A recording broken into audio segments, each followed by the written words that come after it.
wobble, and then they be like, "What is this?"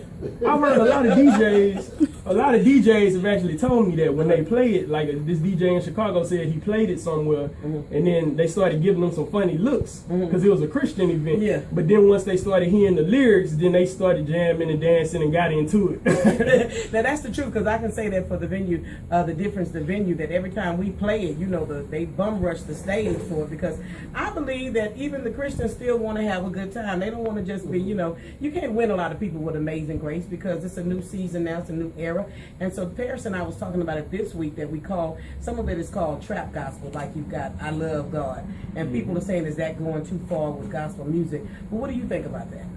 I don't think that's going too far. I mean, the younger generation, they're not going to get into the old traditional hymns and stuff, because that's not the music that they like. I feel like with I Love God, she's really making a song that they can feel and gravitate to. And actually, a lot of the youth and young adults are gravitating to that song. And as a result, it's bait to get them into the kingdom, to hear some of her more ministry-based songs. Now, let me ask Paris a question, because Paris has a long history of music. You may not know that you're sitting in front of a well-known man that has been very valuable in the music industry. Tell us just a little bit about your history with the music industry, and where do you think it's going now, Paris? Oh, well, my background is in music, in secular music mostly, but seen most of it, or watched most of it develop. Motown, Atlantic, and the like, and those who are listening for the first time, of course, won't be familiar with it.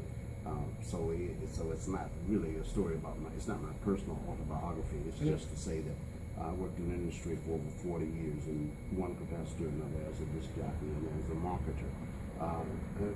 That's the exciting thing. Music is in a phase of new growth now. New growth spurts. It's always looking for something different. That's how hip hop came along.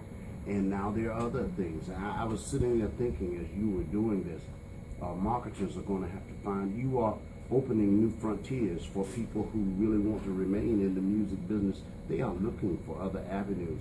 And if you can do it at the street level, and you're taking the right approach, a lot of people may not appreciate this on its face when I say it, but what you're doing is relative to what disco music did early 70s and into the end, and what Ice Cube and